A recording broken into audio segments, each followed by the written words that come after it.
The first 12 months of life, he met all of his milestones.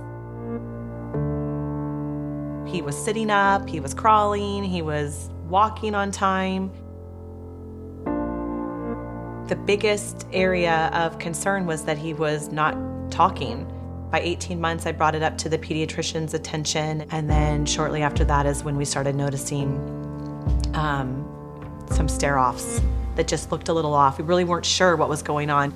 Hi, bud. Hi, buddy.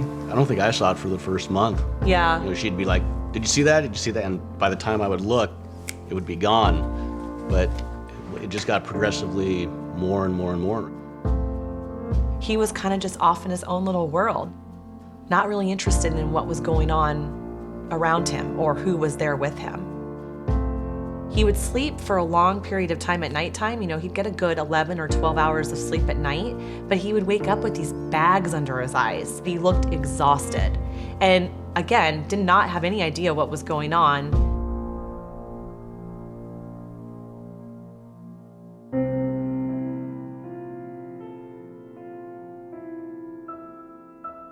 You know, I had never heard of, known anyone that had epilepsy. I knew it was seizure related, but I wasn't aware that it was something that had so many different forms or that couldn't be cured. I just thought, go get a medication, and then it's under control. I had no idea.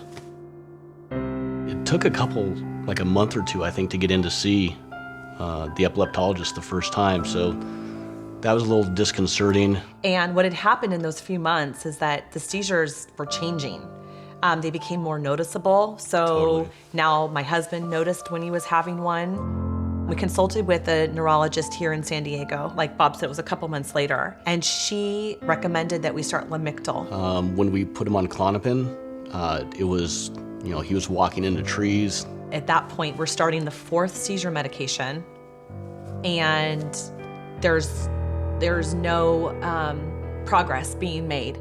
Just kind of lost. I think I was getting him ready for bed, actually, putting him in his pajamas, and he was just laying on the ground. And he was just like not there. I mean, he just wasn't there. I mean, it was like I had a child's body laying there, but like he was not, there was nothing more than that, really. And I just remember hugging him, and I remember telling him, like, I love you so much. And just getting him dressed and getting him ready for bed, putting him to bed, and then myself going to take a shower after that, and just being in the shower and literally feeling like I was gonna lose my child. Like that fear crossed my mind, and I had those thoughts, and I was like, I never wanted to have those types of thoughts in my mind ever, that I could potentially like not have this child anymore.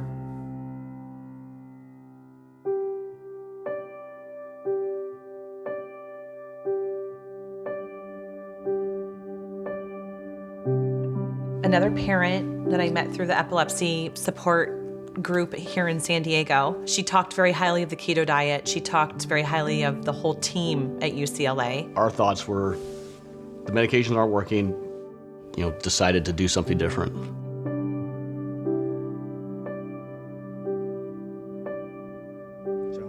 I first met little Bob when he was 2 years old, and that was many months or potentially years after the onset of infantile spasms.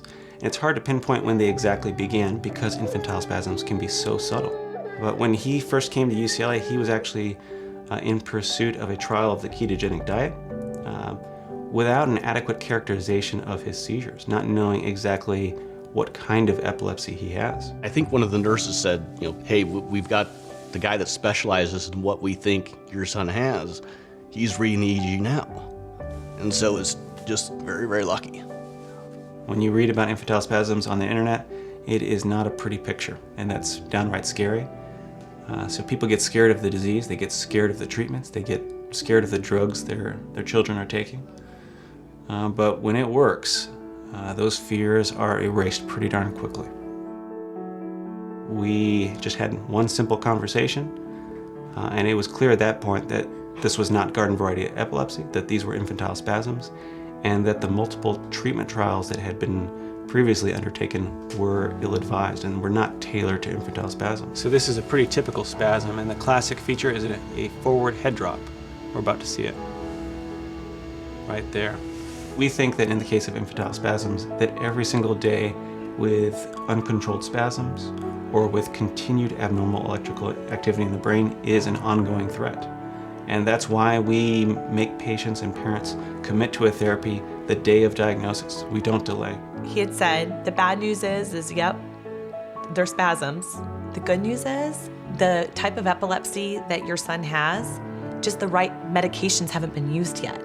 We're like, how confident are you that this is what it is? And he's like, 100% confident. Once we established the diagnosis, it was remarkably easy. We prescribed one drug. I believe within a couple days became seizure-free. You know, it was like the best news that we could have ever hoped for. I was shocked. I didn't think it was ever going to happen. Really? I was shocked. How are you? Good to see you. Oh my gosh, this is amazing. Did you do this? You did? As difficult as it is to be the parent of a child with seizures at such a young age, the one benefit of being a child is that your brain is more plastic. And by that I mean that there is great potential for recovery. I haven't heard from you guys in a while. I assume that means we're doing very well. No news is good news in this No news case. is good news. Okay, good. Do I get a hug? Oh, thank you. Bob was doing so well. I mean, Yep. his development has just taken off. I just can't even express how thankful we are for Dr. Hussein. I wasn't really aware of the care and cure. We've come to learn that it's so important that we're able to raise this money so people like him can help us. When you can save one of these kids, it's a pretty big deal.